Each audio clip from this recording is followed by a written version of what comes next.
இந்த கூனி, அதாவது நிமிர முடியாத அளவுக்கு கூனியாக இருந்த அந்த மகளை கர்த்தர் என்ன பண்ணுறாரா, இயேசு கிறிஸ்து தொடுகிறார். தொட்ட உடனே அவளுடைய கூன் என்ன ஆயிடுச்சுன்னா நிமிர்ந்துச்சு. அப்போ நிமிர்ந்த உடனே அவளுக்கு என்ன ஆயிடுச்சுன்னா ஒரு விடுதலை கிடைச்சிச்சு. சரி, எதனால் இந்த கூன் விழுந்தது அப்படின்னு சொல்லி பார்த்தீங்கன்னா, ஏன் அவள் நிமிர முடியாத அளவுக்கு இருந்தா அப்படின்னு சொல்லி பார்த்தீங்கன்னா என்ன காரணம் அப்படின்னா, லேவியாகமம் 26:13 பாருங்க. லேவியாகமம் 26:13. நீங்கள் எகிப்தியருக்கு அடிமைகளாய் இராதபடிக்கு நான் அவர்கள் தேசத்திலிருந்து உங்களை புறப்பட பண்ணி உங்கள் நுகத்தடிகளை முறித்து உங்களை நிமிர்ந்து நடக்க பண்ணின உங்கள் தேவனாகிய கர்த்தர். அப்போ இதுல சொல்லப்பட்டிருக்கு, எதனால அவங்க குனிஞ்சு இருந்தாங்களாம், அடிமைப்பட்டதுனால இல்லையா. எகிப்துல அடிமையா இருந்த அந்த ஜனத்தை தேவன் என்ன பண்றாராம், நிமிர பண்ணி, அதாவது விடுவித்து என்ன பண்றாராம், நிமிர பண்ணுகிறார், தலைய நிமிர பண்ணுகிறார். அப்போ இந்த நம்ம லூக்காவில் பார்க்குறோம், அவள் நிமிர முடியாத ஒரு கூனியா இருந்தான்னு சொல்லி பார்க்குறோம். அப்போ நிமிரக்கூடாத அளவுக்கு அவள் இடத்துல என்ன இருந்திருக்கு, ஒரு அடிமைத்தனம் இருந்திருக்கு. அப்போ அந்த அடிமைத்தனம் அதாவது சரீரப்பிரகாரமாக அவள் கூனியா இருந்தாலும் அவளுடைய வாழ்க்கையில ஒரு ஏதாவது ஒரு அடிமைத்தனம் இருந்திருக்கும். அதனால அவள் என்ன பண்ண முடியாது, நிமிர முடியாத அளவுக்கு அவள் அடிமைப்பட்டிருந்தா. இந்த நாளில் நம்மளுக்கு கூட ஆண்டவரை ஏறிட்டு பார்க்க கூடாதபடிக்கு, ஆண்டவருடைய சமூகத்துக்கு வரக்கூடாதபடிக்கு நம்முடைய வாழ்க்கையில நிமிரக்கூடாத ஒரு அடிமைத்தனம் என்ன பண்ண இருக்கும். அதனாலதான் இப்போ ஆண்டவருடைய சமூகத்துல கூடும்போதெல்லாம் என்ன பண்ண முடியல, வர முடியல. அப்போ அந்த அடிமைத்தனம் எதனால, எந்த காரியத்துல நீங்க அடிமையா இருக்கீங்களோ அந்த காரியத்தை தெய்வத்துல என்ன பண்ணணும் சொல்லுங்க. கர்த்தர் என்ன பண்ணுவார்னா, அவருடைய கரத்தை வைத்த உடனே அந்த நிமிரக்கூடாத பிடிக்க இருக்கிற அந்த என்ன சொல்றது, அடிமைத்தனத்திலிருந்து கர்த்தர் என்ன பண்ணுவார், விடுவித்து நம்மளை காப்பார். அப்போ நம்ம நிமிர முடியாம இருக்கிறதுக்கு என்ன காரணம் அப்படின்னா, ஏதோ ஒரு வகையில ஒரு அடிமைத்தனம். அதாவது சீரியலுக்கு அடிமையா இருப்பாங்க, பார்த்துருக்கீங்களா? அதை பார்க்காம இருக்கவே முடியாது. அன்னைக்கு கரண்ட் இல்லைன்னா கூட என்ன பண்ணுவாங்க, மற்ற ஊரில் இருக்கிறவங்களுக்கு ஃபோன் போட்டு கேட்பாங்க, பார்த்துருக்கீங்களா? நிறைய உண்டு, நான் கேள்விப்பட்டிருக்கேன், பார்த்துருக்கேன். அதனால சொல்கிறேன், எனக்கு இந்த சீரியலே பிடிக்காது. எனக்கு ஆரம்பத்திலேருந்தே அது பிடிக்காது. ஏன்னா கொஞ்சம் பார்த்தோன்னா அதில் நம்மளை இழுத்துரும். ஏதோ ஒரு தொடர்ச்சி போட்டுருவான், தொடரும் அப்படின்னு போட்டுருவான்.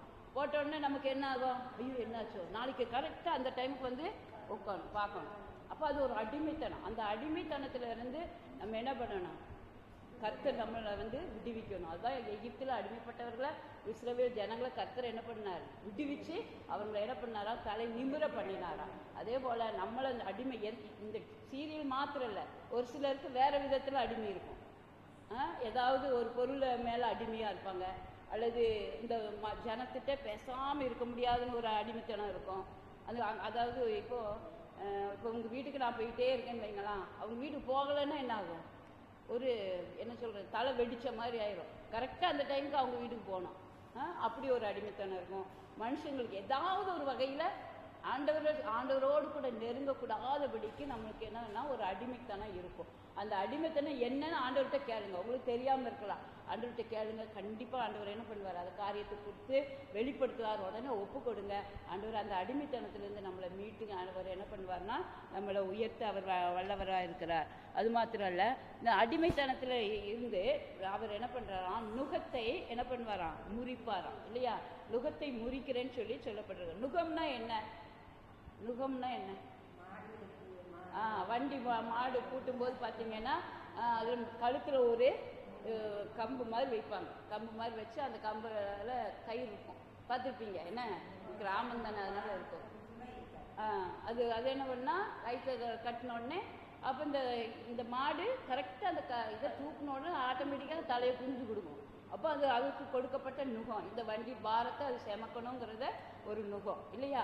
அதே போல் நம்முடைய வாழ்க்கையில் ஏதாவது ஒரு நுகம் என்ன பண்ணாது இருக்கும். அதை நம்ம என்ன பண்ண அறிஞ்சு அந்த நுகத்திலிருந்து என்ன பண்ணால் கர்த்தர் நம்மளை விடுவிக்கணும். அப்படி என்ன நுகம் அப்படின்னு பார்த்தீங்கன்னா, அந்நிய நுகத்தில் என்ன பண்ணக்கூடாது, அடிமைப்படக்கூடாது, பிணைக்கப்படக்கூடாது. இப்போ இன்னைக்கு பார்த்தீங்கன்னா நிறைய பேர் சிஎஸ்சியில் இருக்கிறவங்களும் சரி, ரட்சிக்கப்பட்டவங்க பெந்தகோஸ்தில் இருக்கிறவங்களும் சரி, நல்ல வசதியான பையன் பொண்ணு அல்லது நல்ல வசதி இருக்குது அப்படின்னா கிறிஸ்டினாக இருந்தாலும் இந்துல கூட என்ன பண்ணிடுறாங்க, கல்யாணம் பண்ணி கொடுத்துட்றாங்க. அந்த அந்நிய நுகத்தில் என்ன பண்ணுறது, பிணைக்கப்படுறது. அப்படி பிணைக்கப்பட்டா அது என்ன சாபமாக மாறும். அப்படி நம்ம பிணைக்கப்படக்கூடாது. அதே சமயம் கிறிஸ்தவர்களாகிய நாம் மற்ற புறஜாதிகளோடு ரொம்ப ஐக்கியம் வைக்கக்கூடாது. என்னென்ன பேசிட்டு நல்லா இருக்கீங்களா, நம்ம சத்தியத்தை சொல்லணும்னா அது வேற. அவங்க வீட்டில் போய் என்ன பண்ணுவாங்க, மணிக்கணக்கில் உட்காருவாங்க, இல்லைன்னா அவங்க வீட்டில் சாப்பிடுவாங்க, படுப்பாங்க, இல்லை அவங்க நம்ம வீட்டுக்கு சாப்பிடுவாங்க, உட்காருவாங்க, மணிக்கணக்கில் ஏதாவது பேசிக்கிட்டே இருப்பாங்க. அப்படியே என்ன பண்ணக்கூடாது, இருக்கவே கூடாது. அப்படிப்பட்ட நுகத்தில் நம்ம என்ன பண்ணக்கூடாது, பிணைக்கப்படக்கூடாது. அதான் சொல்லப்பட்டிருக்கு, ஒளிக்கும் இருளுக்கும் சம்பந்தம் ஏது. நம்ம ஒளியாகிய நாம அந்த இருளோடு கூட என்ன பண்ணக்கூடாது, சம்பந்தம் பண்ணக்கூடாது. அப்படி பண்ணணும்னா அது நமக்கு ஆசீர்வாதம் இல்லை. அதே பாருங்க, நம்ம யாரோட இணைக்கப்படணும் அப்படின்னு பார்த்தீங்கன்னா 1 கொரிந்தியர் 1:9 பாருங்க.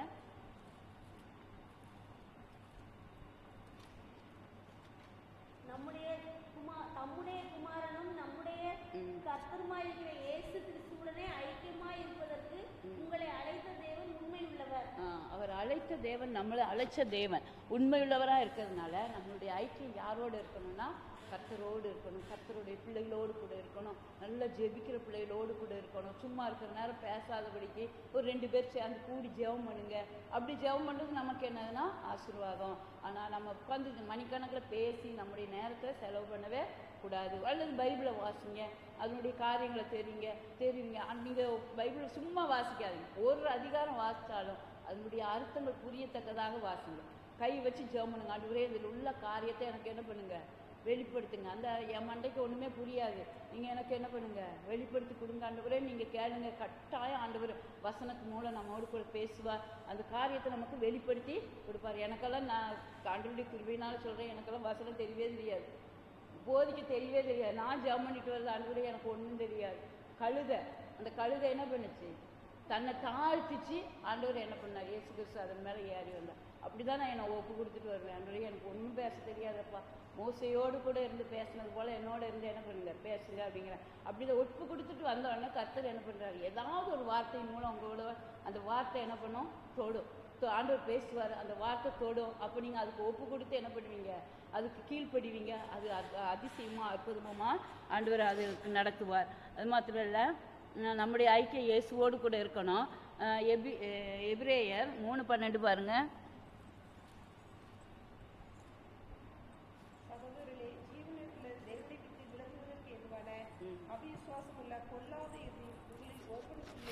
இருக்கக்கூடாது. பாருங்க, ஜீவனுள்ள தேவனை விட்டு விலகச் செய்கிற அவிசுவாசம் உள்ள பொல்லாத இறுதியும் என்ன பண்ணக்கூடாது, நமக்கு இருக்கவே கூடாது. அவிசுவாசமான வார்த்தை வரவே கூடாது. தேவ பிள்ளைகள் நம்ம விசுவாசின் பேர் வந்ததுக்கே என்ன காரணம், இயேசுவை விசுவாசிக்கிறதுனால தான் விசுவாசி, இல்லைன்னா விசுவாசின்னு கிடையாது இல்லையா? அப்போ நமக்குள்ளே என்ன பண்ணணும், விசுவாசம் அதிகமாக நமக்கு காணப்படணும். அப்படி விசுவாசம் இல்லைன்னா ஆண்டுகிட்ட கேளுங்க, இயேசுவே எனக்கு உங்கள் மேலே விசுவாசமே வரமாட்டேங்கி, எனக்கு விசுவாசத்தை என்ன பண்ணுங்க, வர்த்திக்க பண்ணுங்க அப்படின்னு சொல்லி கேளுங்க. கண்டிப்பாக ஆண்டவர் என்ன பண்ணுவார், விசுவாசத்தை அதிகப்படுத்தி கொடுப்பார். ஏதோ சும்மா ஒரு சின்ன சின்ன காரியத்துக்கு நீங்கள் விசுவாசம் வைங்க. இப்போ எங்கள் வீட்லையெல்லாம் ரசிக்கப்பட்ட புதுசில் அவங்க என்ன பண்ணுவாங்கன்னா, விசுவாசம் வர்றதுக்கு வர்த்திக்க பண்ணுறதுக்கு என்ன சொல்லுவாங்கன்னா, இப்படி ஃபேன் ஆடிக்கிட்டே இருக்கும், ஓடிட்டு இருக்கும்போது இந்த கேலண்டர் இருக்கும் பார்த்தீங்களா, அந்த கேலண்டர் ஆடுறதுக்கு சொல்லுவாங்க. இயேசு நாமத்தில் இந்த கேலண்டர் ஆடுவதால், இயேசு நாமத்தில் ஆடிட்டு அப்போ ஆடிட்டான். ஆடினோடனே இவங்க என்ன நினச்சாங்க, ஃபேன் ஓடினதுனால தானே அதை ஆடிட்டோம். ஃபேன் எல்லாம் ஆஃப் பண்ணியாச்சு, கதவு ஜன்னல் எல்லாம் பூட்டிடுவாங்க. பூட்டிட்டு இந்த கேலண்டர் என்ன ஆடணும், இயேசு நாமத்தில் ஆடட்டு இயேசு நாமத்தில். அந்த விசுவாசம் வர்ற வரைக்கும் அதை அப்படியே சொல்லிகிட்டே இருப்பாங்க. அப்புறம் ஆடினபடியா நன்றி, இயேசுவை நீங்கள் ஆடினபடியா நன்றி அப்படின்னே சொல்ல அது அழகாக இப்படி ஆடும். அப்போ நம்மளுடைய விசுவாசம் தான் நம்மளை என்ன பண்ணுவோம், அதாவது அது ஒரு உலகம் இல்லையா, அந்த உலகத்தை என்ன பண்ணுறது, நம்முடைய கைக்குள்ளே கொண்டு வரணும்னா விசுவாசம் தான் தேவை. அப்போது நமக்கு விசுவாசம் வரணும்னா ஒரு சின்ன சின்ன காரியத்தில் நீங்கள் அப்படியே விசுவாசத்தை பெருக்கி பாருங்கள். ஆண்டவரே எனக்கு இந்த காரியத்தை செஞ்சபடியா நன்றி. அது நமக்கு விசுவாசமே இல்லைனாலும் நீங்கள் செஞ்சிட்டீங்கப்பா, நன்றி ஏசப்பா, நன்றி ஏசப்பா, நன்றி ஏசப்பா, நீங்கள் செஞ்சதுக்காக நன்றி அப்படியே சொல்லி அறிக்கை செஞ்சுக்கிட்டே இருங்க. ஞாபகம் வரும்போதெல்லாம் அறிக்கை பண்ணிக்கிட்டே இருங்க. அது நமக்கு விசுவாசமாக மாறும், அந்த காரியமும் ஜெயமாக கர்த்தர் என்ன பண்ணுவார், மாற்றி தருவார். அப்போ நம்ம என்ன பண்ணணும்னா விசுவாசம் நமக்குள்ளே பொல்லாத விசுவாசிகளாகி நமக்குள்ளே பொல்லாத என்ன வரக்கூடாது, பொல்லாத இருதயம் நமக்குள்ளே வரக்கூடாது, அவிசுவாசமான வார்த்தையும் வரக்கூடாது.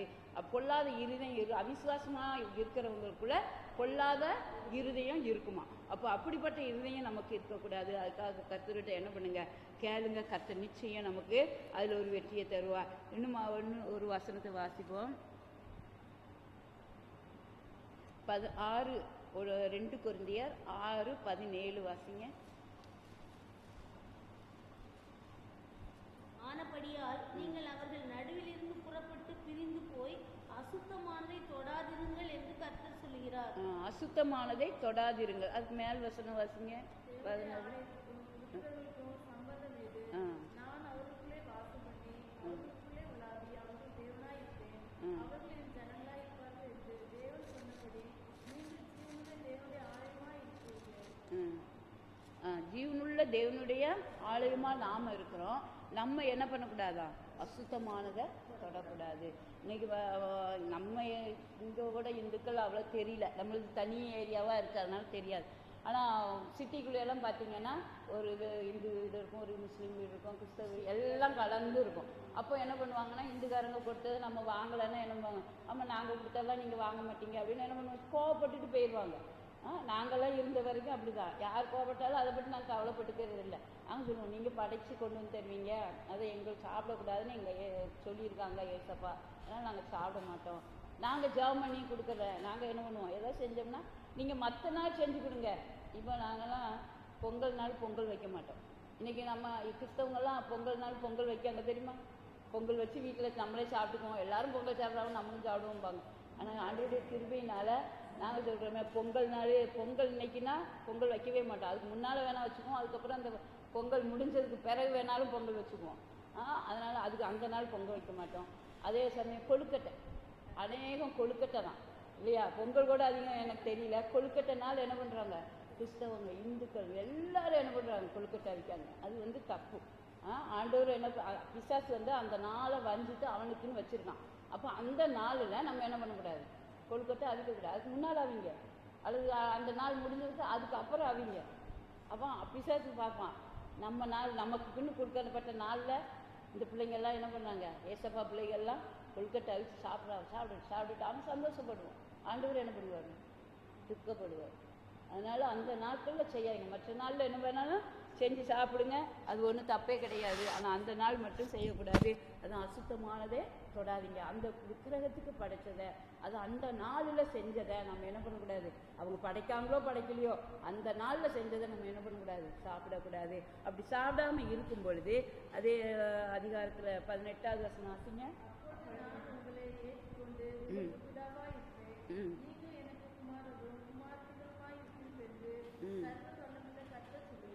எப்போ நம்ம தேவனுடைய பிள்ளைகளாக அவர் நமக்கு பிதாவும் நாம் அவருடைய பிள்ளைகளாகவும் இருக்கோம் அப்படின்னு சொல்லி பார்த்தீங்கன்னா, அவருடைய அந்த விக்கிரகத்துக்கு படைக்கப்பட்டதை சாப்பிடாத போது, தேவனுக்கு பயந்து நம்ம அதாவது அவிசுவாசிகளோடு பங்கு இல்லாத போது, அது மாத்திரம் இல்லை, பொல்லாத இருதயம் நமக்கு இல்லாத போது, அது மாத்திரம் இல்லை, நம்ம அடிமைத்தனத்திலிருந்து மீட்கப்படும் பொழுது நம்ம தேவனுடைய பிள்ளைகளாக காணப்படுகிறோம். அவர் நமக்கு எப்படி இருக்காராம், பிதாவா இருக்கிறார். அப்போ தேவனுடைய பிள்ளைகள் யாரு அப்படின்னு சொன்னால் பொல்லாத இருதயம் என்ன பண்ணக்கூடாது, இருக்கக்கூடாது. அடுத்தது அவிசுவாசிகளோட என்ன பண்ணக்கூடாது, பிணைக்கக்கூடாது இல்லையா. அவிசுவாசமாக இருதயம் நமக்கு இருக்கக்கூடாது, அதுதான் பொல்லாத இருதயம். அவிசுவாசம் இல்லைனாலே, விசுவாசம் இல்லைனாலே பொல்லாத இருதயம். அப்போது அவிசுவாசம் நமக்கு என்ன பண்ணக்கூடாது, இருக்கக்கூடாது, விசுவாசமாக இருக்கணும். பொல்லாத இருதயம் நமக்கு வேண்டாம். அது அந்நிய நுகத்தோடு நம்ம என்ன பண்ணக்கூடாது, பிணைக்கப்படக்கூடாது. இப்போ இந்த காரியங்கள்லாம் இல்லாமல் இருக்கும்பொழுது கர்த்தர் நம்மளை என்ன பண்ணுறாராம், அவரு பிதாவாக இருக்கிறாரு, அவருக்கு நம்ம பிள்ளைகளாக நம்ம காணப்படும் போது, அவருடைய பிள்ளைகளாக இருக்கும்பொழுது மாந்திரிக மைய ஏவல் எது செஞ்சாலும் என்ன பண்ணாது, வராது. பேரளவில் நம்ம கிறிஸ்தவர்களாக இருந்தோமானா, இந்த வார்த்தையின் பிரகாரம் நம்ம நடக்காமல் இருந்தோமானா, விசுவாசம் இல்லாமல் இருந்தோமானா, இந்த கிரியெல்லாம் என்ன பண்ணும், வரும். இப்போ அநேகர் சொல்லுவாங்க, நாங்கள் ஆண்டவருடைய பிள்ளைய தானே, அப்புறம் ஏன் நமக்கு மாந்திரிக மையெல்லாம் வருது, செய்வினை செய்கிறாங்கல்ல, அது நமக்கு ஏன் வருது அப்படிங்காங்க. அது என்னன்னா, தேவனுடைய வார்த்தையின்படி நம்ம என்ன எப்படி இருக்கணும், அவருக்குள்ள விசுவாசமாக இருந்தோமானா இந்த வராது ஒன்று இல்லையா. இதில் சொல்லப்பட்ட அடிமைத்தனத்துல இருந்து நம்ம என்ன பண்ணணும், அந்த நுகம் நமக்கு இருக்கக்கூடாது, அடிமையின் நுகம் நமக்கு இருக்கக்கூடாது. அப்படி இல்லாத போது கர்த்தர் நமக்கு அவருடைய பிள்ளையா நம்மளை மாற்றி அவர் நம்மளை பாதுகாக்க வல்லமையுள்ளவராக இருக்கிறார். கர்த்தர் தாமே இந்த வார்த்தையை ஆசீர்வதிப்பாராக. போன வாரம் நான் என்ன வார்த்தை கொடுத்தேன் ஞாபகம் இருக்கா? கடன் வாங்கக்கூடாது, அது சொன்னேன் இல்லையா. பரவாயில்ல, ஞாபகம் வச்சுருக்கீங்க. சரி, அதன் பிரகாரம் ஒப்பு கொடுத்தீங்களா? அந்த வார்த்தைக்கு ஒப்பு கொடுத்தீங்களா? ஆண்டவரே, இனியும் நான் என்ன பண்ணக்கூடாது, கடன் வாங்கக்கூடாது அப்படின்னு சொல்லி ஒப்பு கொடுத்தீங்களா? கர்த்தர் ஒப்பு கொடுத்தீங்கன்னா கர்த்தர் நிச்சயமாக கடனெல்லாம் அடைச்சி உங்களை என்ன பண்ணுவாங்கன்னா, கடன் இல்லாமல் கடன் கொடுக்குறவர்களாக கர்த்தர் மாற்ற அவர் வல்லமையுள்ள ஒரு தேவனாக இருக்கிறார். பார்க்குறோம், இந்த கூனி, அதாவது நிமிர முடியாத அளவுக்கு கூனியாக இருந்த அந்த மகளை கர்த்தர் என்ன பண்ணுறாரா, இயேசு கிறிஸ்து தொடுகிறார். தொட்ட உடனே அவளுடைய கூன் என்ன ஆயிடுச்சுன்னா நிமிர்ந்துச்சு. அப்போ நிமிர்ந்த உடனே அவளுக்கு என்ன ஆயிடுச்சுன்னா ஒரு விடுதலை கிடைச்சிச்சு. சரி, எதனால் இந்த கூன் விழுந்தது அப்படின்னு சொல்லி பார்த்தீங்கன்னா, ஏன் அவள் நிமிர முடியாத அளவுக்கு இருந்தா அப்படின்னு சொல்லி பார்த்தீங்கன்னா, என்ன காரணம் அப்படின்னா, லேவியாகமம் 26:13 பாருங்க.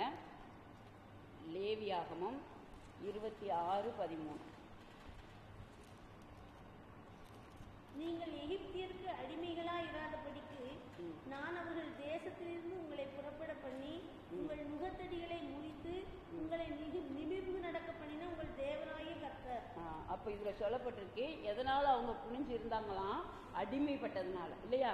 எகிப்தில் அடிமையாக இருந்த அந்த ஜனத்தை தேவன் என்ன பண்ணுறாராம், நிமிர பண்ணி, அதாவது விடுவித்து என்ன பண்ணுறாராம், நிமிர பண்ணுகிறார், தலையை நிமிர பண்ணுகிறார். அப்போ இந்த நம்ம லூக்காவில் பார்க்குறோம், அவள் நிமிர முடியாத ஒரு கூனியாக இருந்தான்னு சொல்லி பார்க்குறோம். அப்போ நிமிரக்கூடாத அளவுக்கு அவள் இடத்துல என்ன இருந்திருக்கு, ஒரு அடிமைத்தனம் இருந்திருக்கு.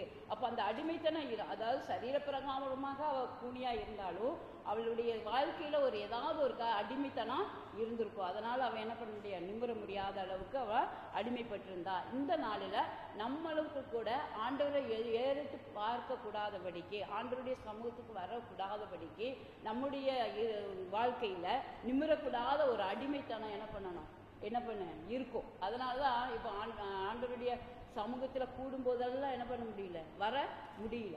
அப்போ அந்த அடிமைத்தனம் எதனால், எந்த காரியத்தில் நீங்கள் அடிமையாக இருக்கீங்களோ அந்த காரியத்தை தெய்வத்தில் என்ன பண்ணணும் சொல்லுங்க. கர்த்தர் என்ன பண்ணுவார்னா, அவருடைய கரத்தை வைத்த உடனே அந்த நிமிரக்கூடாத பிடிக்க இருக்கிற அந்த என்ன சொல்கிறது அடிமைத்தனத்திலிருந்து கர்த்தர் என்ன பண்ணுவார், விடுவித்து நம்மளை காப்பார்.